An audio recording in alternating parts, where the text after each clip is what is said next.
e bem-vindos ao Cantinho da História. Esse episódio vai para Ednilson Moraes, que é professor também e que tem um canal sensacional aqui no YouTube com aulas maravilhosas que eu não me canso de recomendar. Vai passar aqui a sugestão para vocês, mas eu de fato considero as aulas do Ednilson extremamente bem preparadas e acredito que se você está próximo ao vestibular, esse canal é imperdível. O Ednilson me pediu para falar sobre o grande massacre de gatos e outros episódios da história cultural francesa, que é o livro do Robert Darnton, que é um dos meus favoritos, não apenas do autor, mas é um dos meus livros favoritos. Para vocês que foram meus alunos no curso de turismo, certamente se lembram da disciplina de História da Cultura, quando a gente discutia o ensaio sobre literatura infantil e contos infantis. Esse livro é um marco, esse livro é principalmente um livro pouco aproveitado, porque o fato de ser dividido em ensaios fez com que, ao longo do tempo, muitos professores privilegiassem o ensaio em detrimento dos outros, até por uma questão de tempo e de abordagem, por uma questão programática e didática.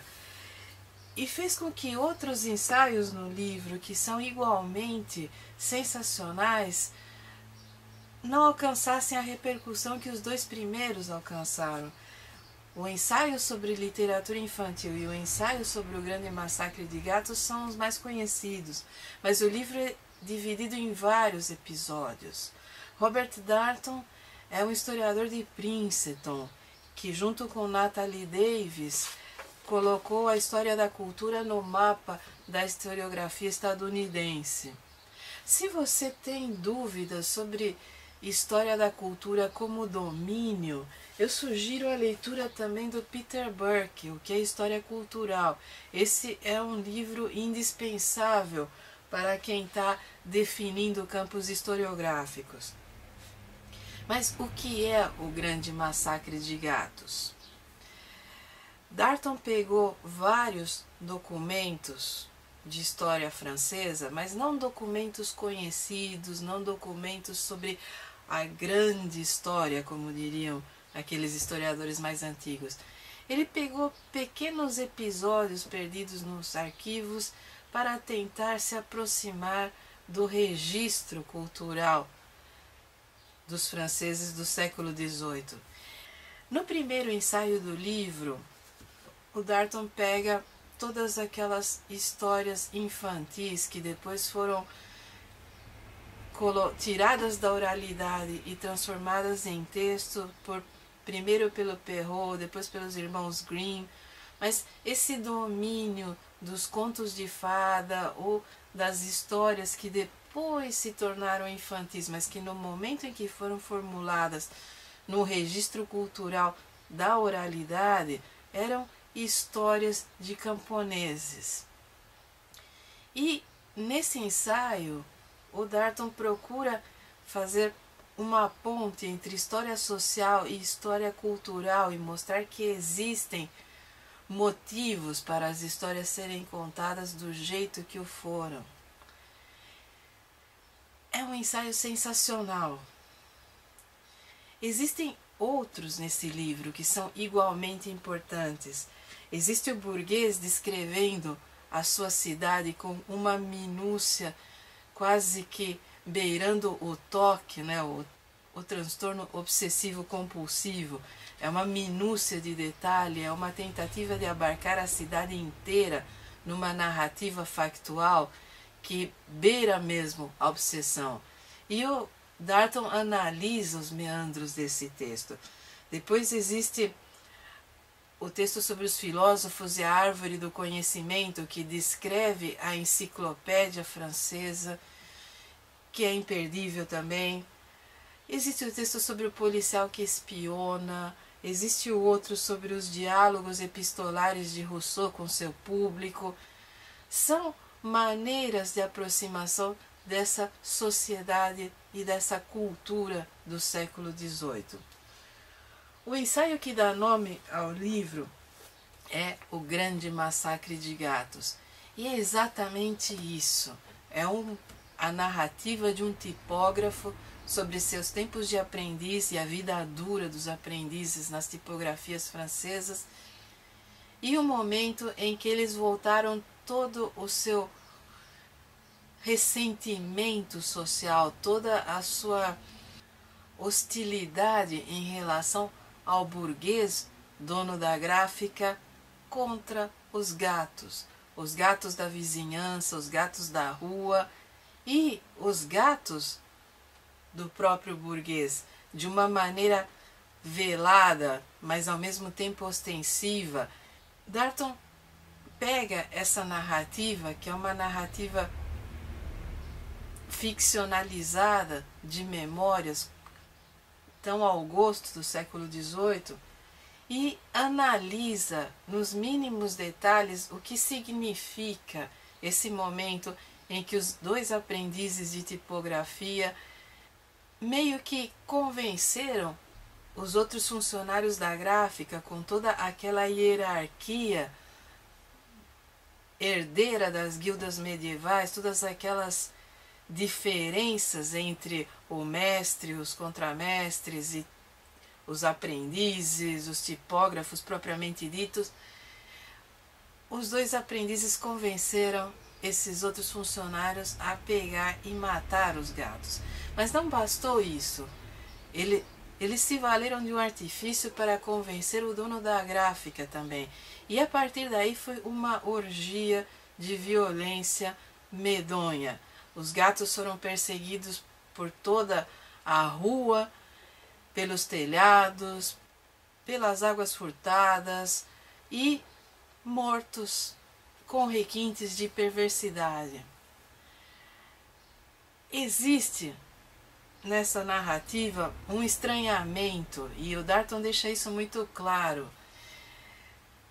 Os nossos processos civilizatórios, a nossa compreensão de cultura, o modo como nos relacionamos socialmente, mudou em muitos aspectos. Então, o nosso estranhamento em relação aos aprendizes massacrando os gatos é um sinal de como devemos ler esse tipo de texto, de como devemos, ao invés de comparar com a nossa própria cultura, tentar entender as chaves dessa cultura específica, quais são as pistas. Nesse sentido, O Grande Massacre de Gatos dialoga diretamente com Carlo Ginzburg. É impossível pensar essa nova historiografia que aborda a cultura, que aborda esses registros documentais tão específicos, mas que requer uma erudição tão grande para entender cada documento. É impossível pensar em Darton sem pensar em Ginzburg. Existe, no momento da abordagem da história cultural, a necessidade de uma multidisciplinaridade, a necessidade de uma erudição maior, mas principalmente existe a necessidade do distanciamento. É por isso também que Darton dialoga diretamente com Clifford Geertz, o antropólogo, porque essas histórias precisam ser compreendidas no meio em que foram produzidas. Esses documentos só têm sentido quando lidos a partir dos registros culturais da época em que foram produzidos. Conceitos atuais se tornam anacrônicos na leitura desse tipo de documento. O que levou os dois aprendizes a massacrar os gatos é muito mais do que o fato dos gatos miarem à noite e se transformarem no inferno, porque os aprendizes dormiam no quarto mais alto da casa, praticamente embaixo do telhado, sem forro, em temperaturas insalubres, comiam o resto dos pratos dos seus patrões, isso quando conseguiam comer. A narrativa mostra que os aprendizes eram o último elo da cadeia alimentar em todos os sentidos, e que numa sociedade em que as desigualdades sociais e as hierarquias ainda guardavam resquícios medievais, ainda se atinham aos cânones do antigo regime, a revolta cresce e a revolta se manifesta em gestos. E o Darton traça paralelos com os charivari medievais, com a carnavalização dos comportamentos, com a carnavalização da revolta social, com o momento em que a revolta está tão presente que os gestos do cotidiano podem ser lidos de maneira simbólica, mas também podem ser vistos como a ebulição revolucionária. E aí cabe uma parte. Quando Darton analisa a violência implícita nesses gestos, tanto simbólica quanto real, o horizonte que se tem é o horizonte da revolução. O século XVIII se tornou importante para muitos historiadores, mas para o Darton em particular, exatamente porque precede a Revolução Francesa e todos os elementos de ebulição social, de revolta, de crítica ao antigo regime se encontram presentes no século XVIII, em maior ou menor medida, à medida que o momento da revolução se aproxima. A enciclopédia que leva o conhecimento e reformula o que é o conhecimento, por que ele é importante e que tipo de conhecimento é desejável, é um aspecto dessa vivência pré-revolucionária. O policial que espiona os cidadãos e mantém fichas identificando esses cidadãos por graus de periculosidade também é um sinal da revolução que está chegando. A história cultural francesa do século XVIII é riquíssima exatamente por isso. E o Darton passou as últimas décadas se aproximando dessa história por diversos meios documentais.